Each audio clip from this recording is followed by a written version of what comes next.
Hello, this is Justin Williams with the Wolfpacker podcast. I'm joined today, as always, by editor of the Wolfpacker.com and fellow co-host Matt Carter. Today, we are going to break down NC State's 22-21 victory over Virginia Tech on Thursday night.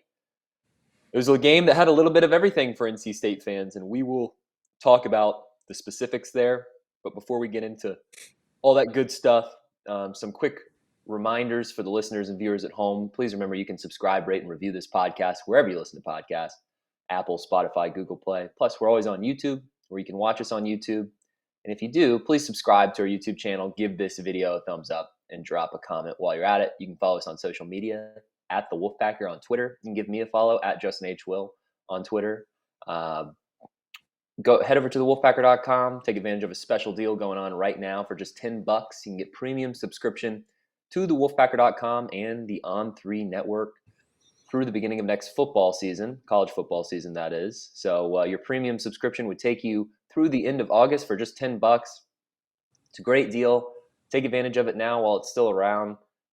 As a member of the Wolfpacker.com, you'll be privy to all of the premium NC State athletics news and information, including recruiting intel, access to the message boards.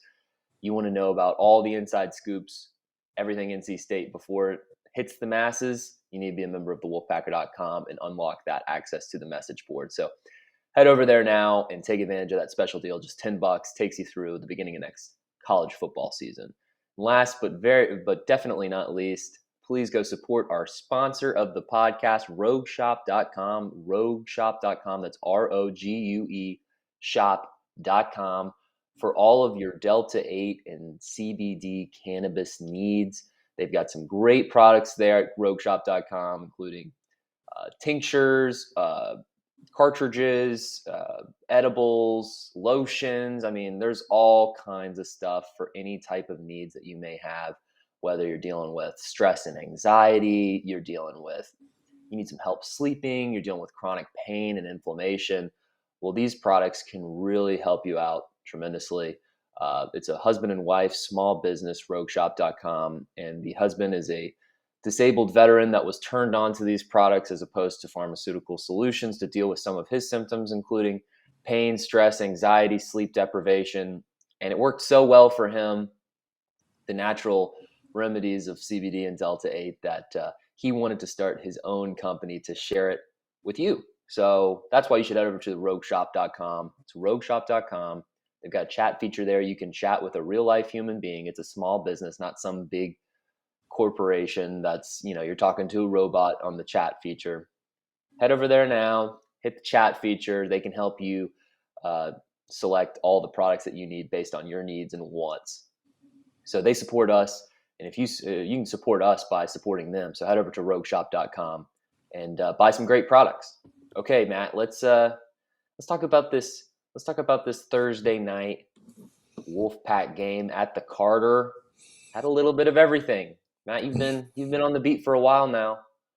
This had everything you could possibly ask for in an NC State game. It was the lowest of lows and the highest of highs, and at the end of the game, you don't really know if you should be happy or sad or disappointed, but there is some hope. There is some hope after this game that maybe, just maybe, NC State found a solution to figure out a way to finish out this regular season on a high note. And maybe, with this new look pack and this new look offense, with that freshman quarterback, MJ Morris, maybe NC State's got a little bit more hope in the rest of these games. 4 more to go, 6-2. 4 winnable games, 4 losable games left. But Matt, Well, what's three. your main? 3 losable games left.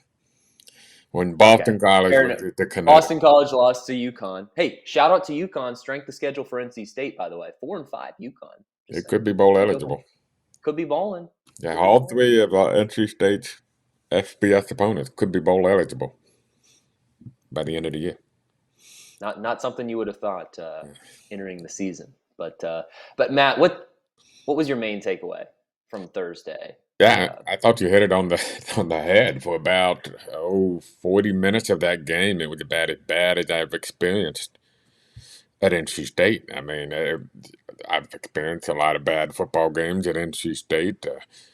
But considering circumstances of what the season was hoping to be, considering it was coming off the bye week or off week, whatever you want to call it,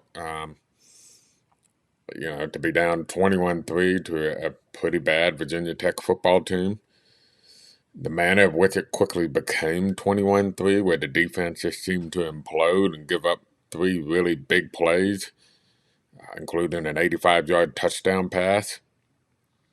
The manner with the offense, which you didn't think could look any more hapless than it looked at, you know, Syracuse and Florida State, were far more hapless than in those two games up until that point.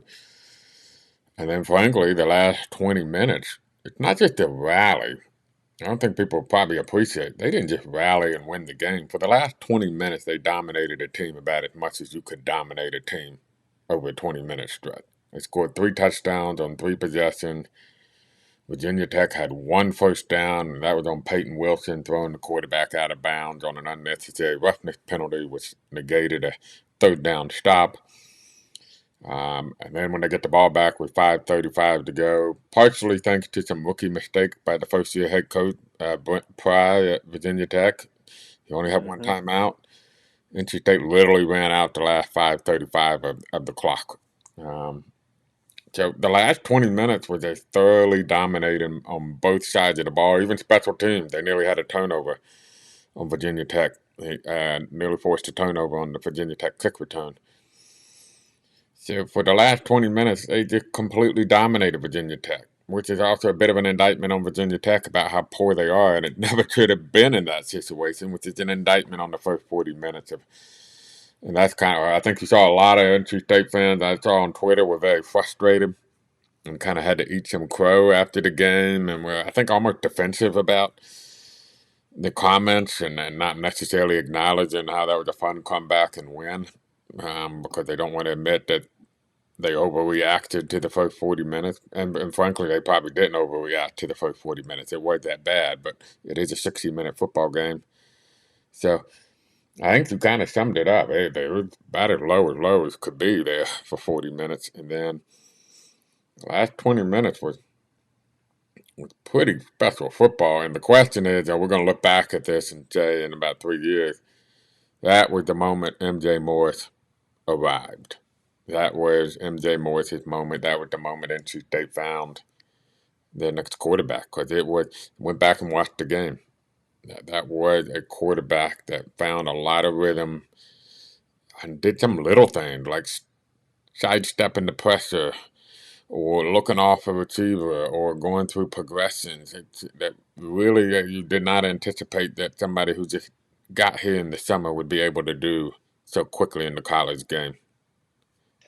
And he has all the tools. I mean, going with Jack Chambers going into the Syracuse game, I think that the logic behind that was you know what you're getting with Jack Chambers. With MJ Morris, a young player, you don't exactly know how he's going to respond to the pressure of, maintaining what's supposed to be one of the most special seasons in your program's history. And oh, by the way, these are his first snaps at, FBS level, Power Five level college football. And, ideally you would have liked to start him off against an opponent like UConn, or you'd like to put him in an advantageous situation. But NC State found itself in a situation where they had to stop playing conservative. And that's been the tendency of this team all year, is they're a very conservative team when it comes to decision making, when it comes to just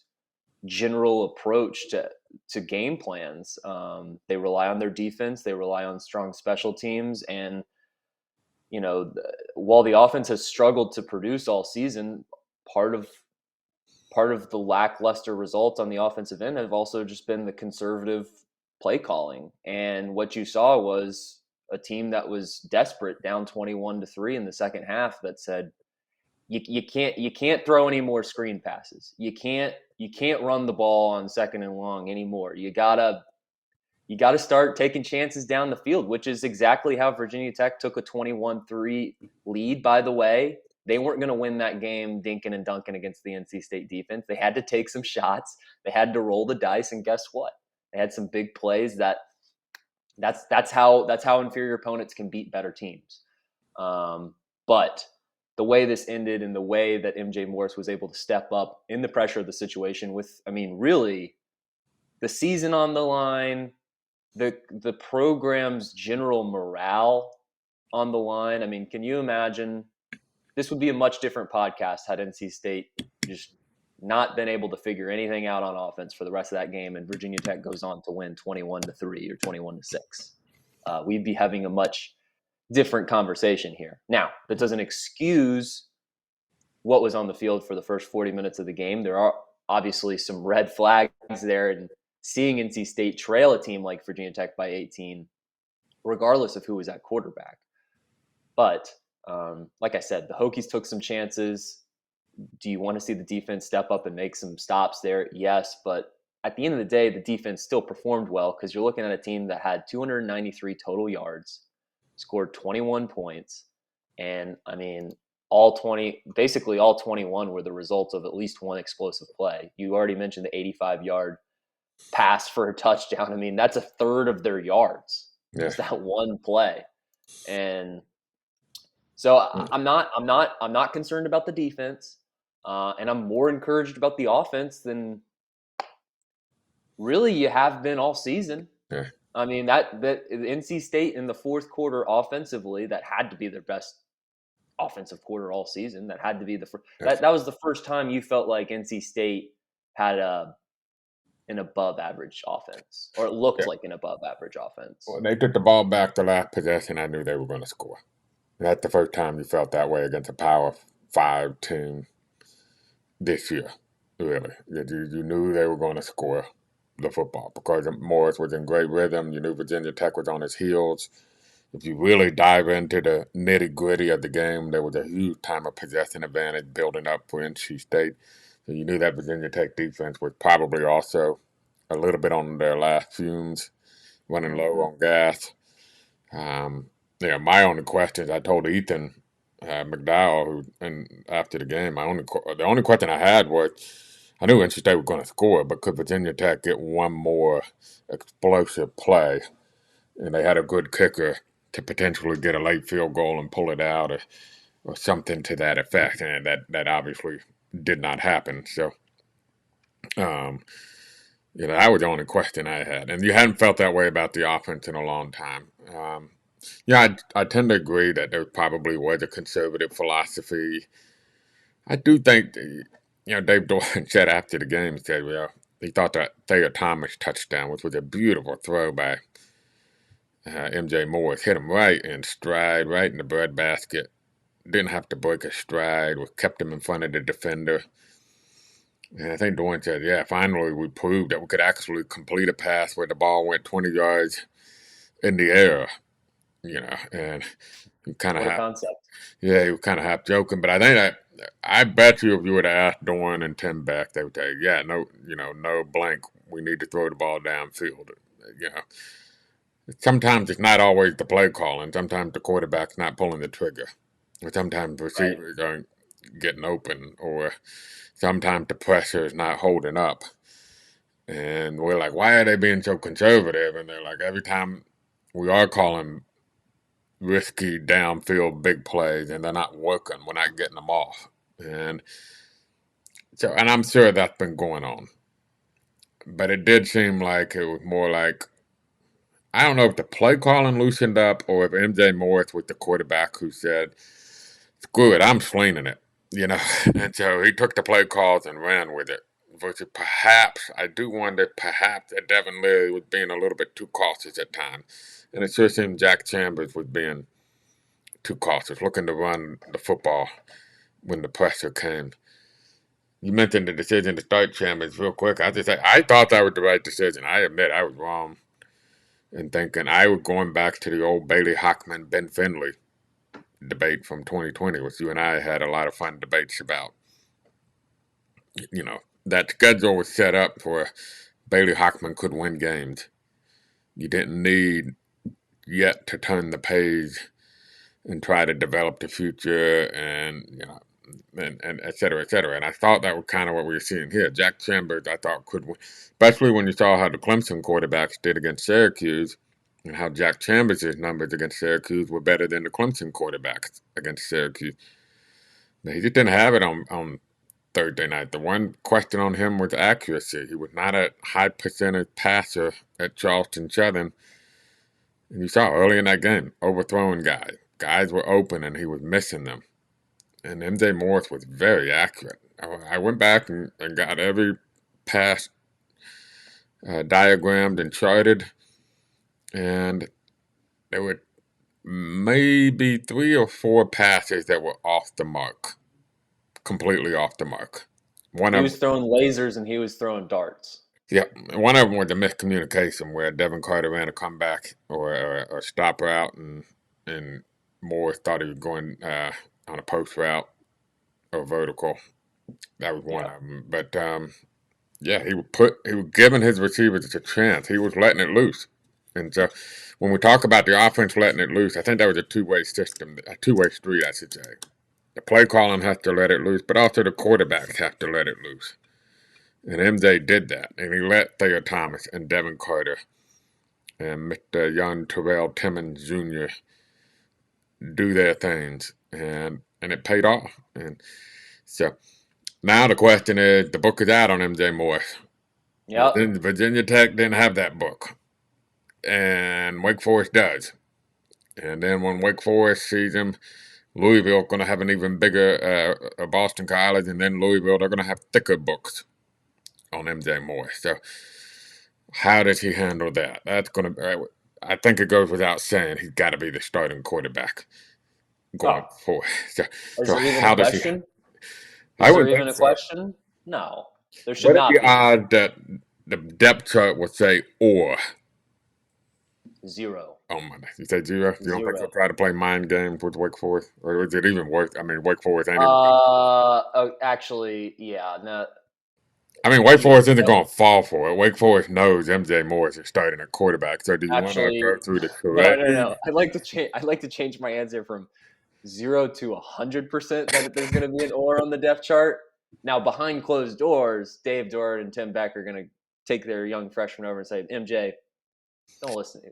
Nothing to worry about, my friend. You are getting all the first team reps. You are starting this game. You are going to finish it so long as you don't get injured. Um, but yes, that is yes. And if there is any type of gamesmanship that can be had in a depth chart, NC State's going to do it. And it's not like But the only question is you're going to go through the charade, right? Because Wake Forest isn't going to fall for it. Wake no. Forest is not going to waste any time. Oh, you You know, really fooled Dave Clausen there. Pull the rabbit out of her hat and unleash Jack Chambers on the Demon Deacons. they'll do the homework on Chambers just in case he comes in at the backup, but they're going to scout. Scout team's going to be running MJ Morris Yeah, 16 jersey and not the yeah. 14 jersey on scout team for the scout team quarterback. So, um, but yeah, and I also real quick, I think NC State needed that too. I think that was a nice morale boost. Yeah. And it's a offense can actually get some rhythm, and it was just such a grind. I mean, the offense would actually move the football; they would get some first down, but it was such a grind because you had to do it first down, the first down, the first down. And it was taking 10 to 12 plays to get to the red zone, and that's just not sustainable. One penalty, one negative play, and the whole thing blows up, and that's just not a sustainable way to be running an offense. I get a good way to maybe wrap this up, Matt. I mean, as low as NC State fans probably felt on Thursday night, and I saw the tweets. I didn't look at the message board, but I can only imagine what the message board looked like. I saw the stands when the extra points were being kicked in the second half. Uh, there was some frustration, but for all that frustration and for all as ugly as it looked on Thursday night, guess what we're getting ready for over the next 4 weeks? NC State still has basically everything still left on the table that they sans the ACC championship hopes. That ship has sailed. All right, we've moved on. We gotta have some closure there. Let go of the ACC championship hopes. One day, maybe. But one of the other big goals, or two rather, entering the season is can NC State win 10 games and can NC State make a New Year's Six bowl? If you put those two together, or really, I mean, if you get one or the other, I mean, it's still going to be one of the best seasons in NC State football history if you accomplish either of those things. So, guess what? NC State 4 games left on the schedule. They got a chance to win 10 in the regular season. They got 6 wins. They got 4 left. They actually got 5 left, guaranteed now. Mm-hmm. Bowl eligible. And guess what? Wake Forest just got smacked by Louisville on Saturday. Have not seen the most recent rankings, Matt, but I assume that Wake Forest is going to fall from their number 10 ranking in the AP poll. In fact, is it the first college football playoff poll coming out this week, Matt? They are actually in the coaching poll. Wake fell all the way to 19. NC State's 20, so they're the one. And yes, you are correct. Tuesday, you will get to see the NC State Director of Athletics, Boo Corrigan, and under the sun, under the spotlight, Yes. representing the playoff committee, which he'll get all the crap dumped on him. People don't realize he's not making the decisions, right? He's really committee chairman is a nice fancy way of saying spokesperson for the committee. Fair enough. Yeah. Yeah. Well, at least we know. I mean, Boo's pretty good. I think he's pretty good at public relations and speaking engagements. So at least he won't, I think, choke on his words like some of the former Yeah. spokespeople have in the past. But they also put those guys in really tough spots, anyways. Um, hold on, one of my ESPN tabs is playing a video. I'm sure the listeners of this podcast know all about that. When you got ESPN scoreboard up, and then all of a sudden a video starts playing. Yeah. What I was going to say is, look, NC. I mean, now it's a race to see who can finish second in that college football playoff poll out of the ACC for that Orange Bowl slot.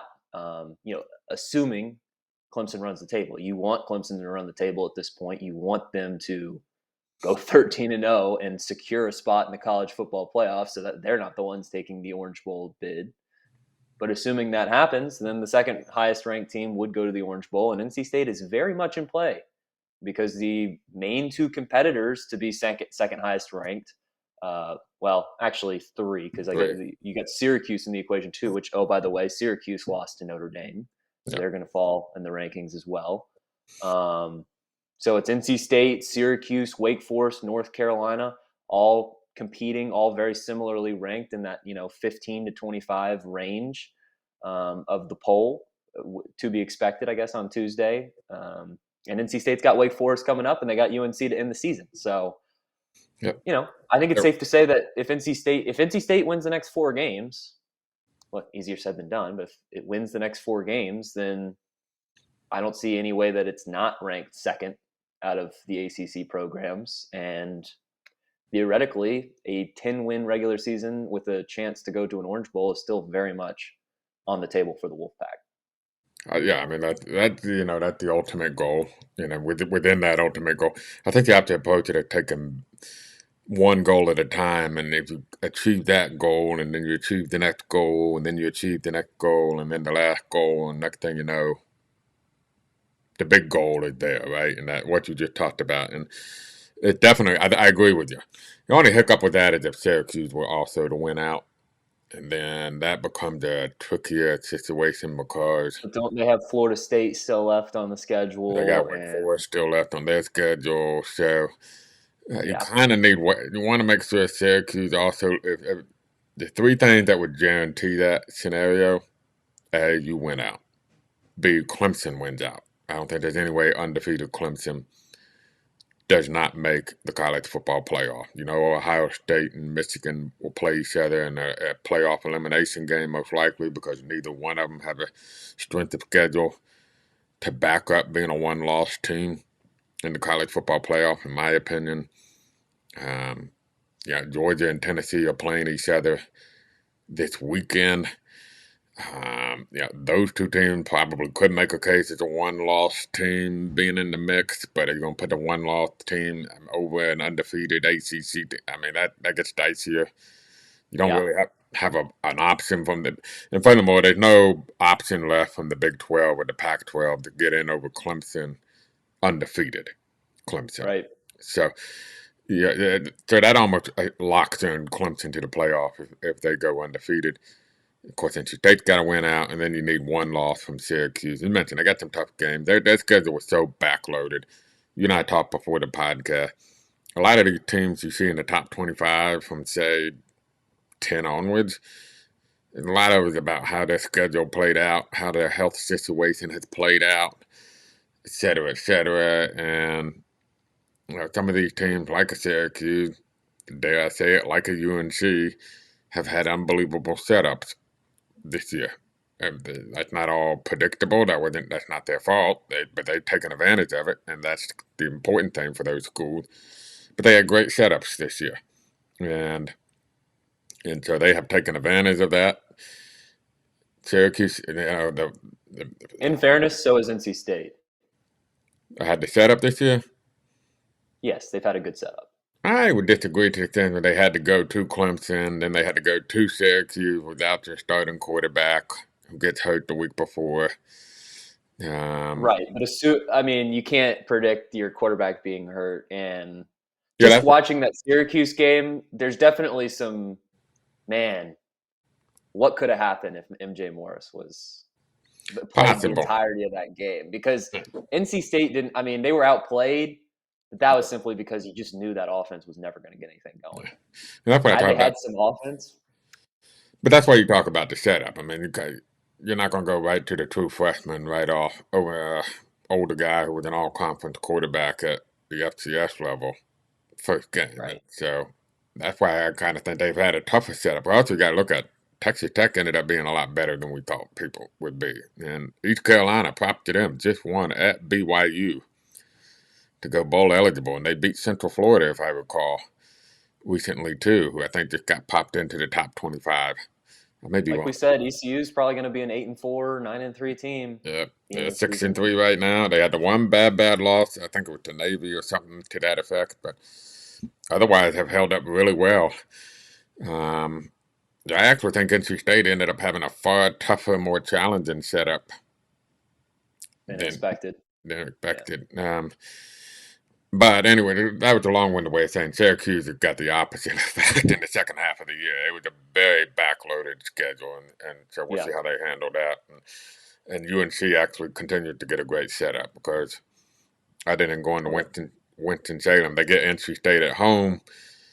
They still have really crappy coastal teams left on their schedule with Virginia and Georgia Tech. We just saw Georgia Tech get curb stomped by Florida State. We saw Virginia not score a touchdown, I think, in 4 overtimes. You can just say coastal. You don't have to say bad coastal because it's kind of implied when you say redundant. coastal. Yeah. So, so obviously the only hope, I mean, you got to hope UNC loses to Wake Forest and then NC State, and that takes care of. Because they'll probably come to think of it, it could be a scenario where UNC loses to Wake, but then beats North Carolina, beats NC State, maybe jumps back ahead of NC State in the rankings, and plays well enough in an ACC title game against Clemson to hold their spot. So, well, of course, if they can give UNC any type of bump to make that ACC championship game more attractive, like if they have the opportunity to put them in the top 15 just to make it look like it's a competitive ACC championship game, they will. So, yeah, that NC State UNC game at the end of the season could have a lot riding on it. Yeah, but all of this, I will tell you, all of this is mute.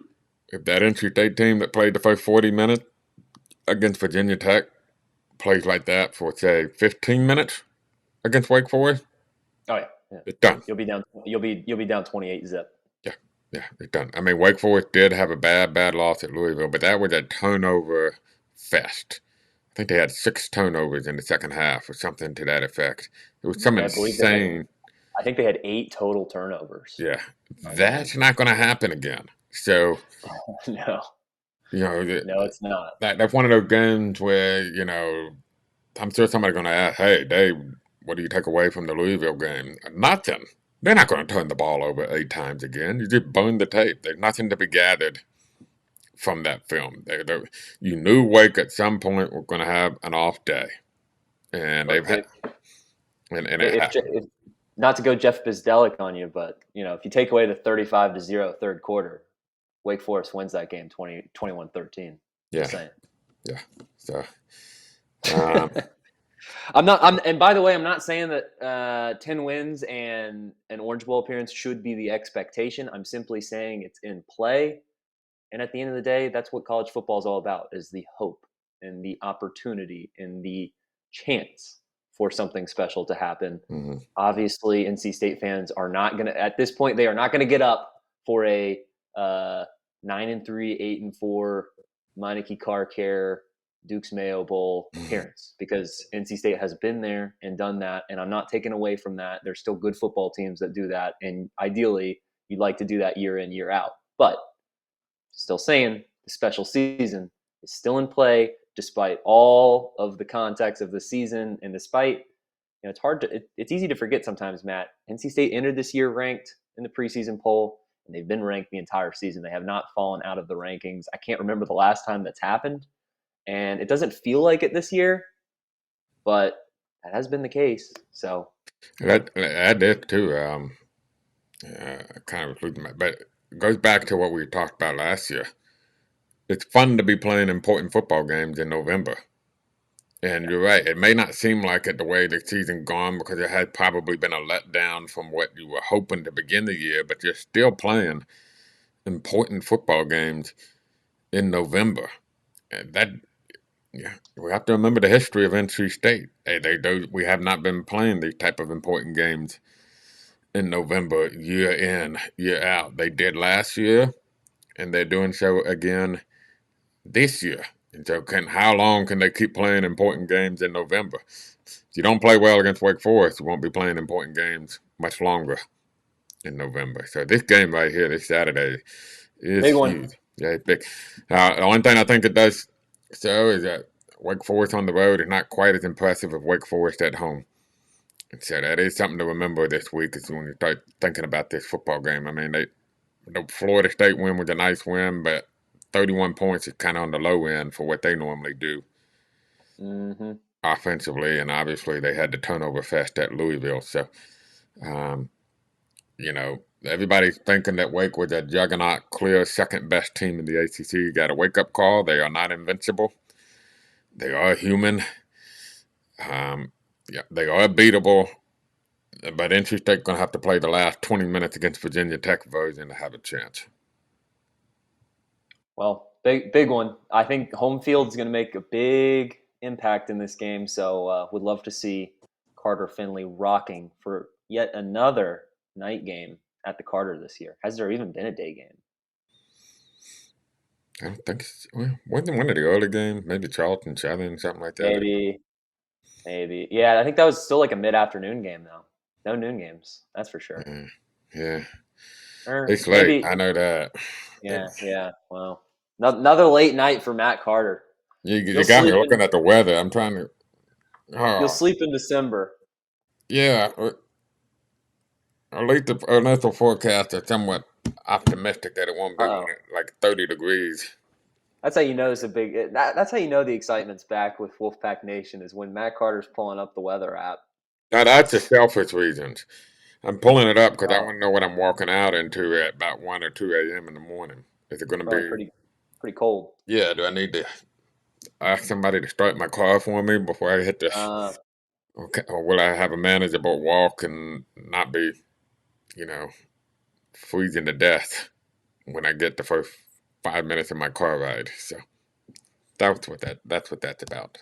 Hopefully, you'll still have the adrenaline of a hard-fought win Yeah. to give you an extra layer to the Uh, walk to the car. Also, Justin will get pumped up about this. We will have NC State basketball this week too. Exhibition game, first exhibition game. Let's go. Let's Yeah. go. And Um, there might be some big news coming down the pipe for the Pack. I don't know when I'm oh, putting this podcast up. So I probably shouldn't be talking about this because oh, we're recording at 2 p.m. and an oh. announcement is coming at 5 p.m. on Jose Perez, the preseason Metro Atlantic Athletic Conference Player of the Year, whose coach was fired, so he's transferring. And Mm. we're seriously looking at NC State, and that would be a huge get because he's a 6'5" backcourt player that can really fit one of the last remaining needs of this team. So let's Okay. see what he does. Optimism with NC State basketball. I love to And if hear you're it. I love listening to to the hear it. podcast, if I'm like an idiot and I get it up at 8 p.m. and Perez is going to Georgia Tech or some school like that or West Virginia, then just ignore the past minute and just Yeah. skip straight to Justin Williams finishing out this podcast right now. Yeah, just blame NIL. Just get on Twitter and start blaming NIL. But yeah, okay. Well, more to come, Wolfpack fans. We'll be back on the pod next week to talk about Wake Forest. Still feels like football season. Not quite ready for basketball season yet, but I'll get there. Um, but anyways, I think it's safe to assume that we're both giving our game balls to MJ Morris. Can we just Yep. That's both give them to MJ Morris and move it along? honorable Because mention to Thayer Thomas, but yeah, MJ Morris. yes, I mean we've given Thayer plenty of love on this pod. Yeah. Yeah. He's a well liked figure on the pod. So love to see that MJ Morris to Thayer Thomas connection. Game balls there. That's going to do it for this podcast. Tune back in next week for a Wake Forest game preview. That should be fun. Some quick reminders before we tune out. Please remember to subscribe, rate, and review this podcast wherever you listen to us. Apple, Spotify, Google Play, we're there. Plus, you can always watch us on YouTube, where you should subscribe to our YouTube channel. Give this video a thumbs up and drop a comment while you're at it. Follow us on social media at the Wolfpacker on Twitter is our main account, at Justin H. Will. If you want to give me a follow on Twitter and give us a like on Facebook, NC State Wolfpack on thewolfpacker.com. Head over to thewolfpacker.com right now. Take advantage of a special deal for just $10. You can get premium subscription to thewolfpacker.com as well as the On3 network through the beginning of next college football season for just $10. So take advantage of that special deal. Head to thewolfpacker.com now. Get all of your premium NC State athletic news and information, just like that little nugget that Matt dropped at the end. Typically, we don't do those on the podcast. But you know where he does typically do that? On the message board. And what do you need to do to unlock the message board? You need to head over to thewolfpacker.com. Take advantage of that special $10 deal. You're going to get premium subscription through the beginning of next college football season, and you can get nuggets and tidbits like that all year long. So that $10 is going to be a great investment for any NC State fan. And last but not least, head over to rogueshop.com and support our sponsor of the pod rogueshop.com. They have premium CBD and Delta 8 cannabis goods. They've got tinctures, they've got oils, they've got edibles, they've got lotions, they've got all different types of products to help you with your stress and anxiety, your any type of sleep deprivation you have trouble falling asleep. These products will help you tremendously. And lastly, chronic pain and inflammation. These are great natural remedies to help with some of those things. Founded by a husband and wife. The husband is a disabled veteran that was turned on to Delta 8 and CBD products to help with some of his chronic pain and stress and anxiety and sleep deprivation.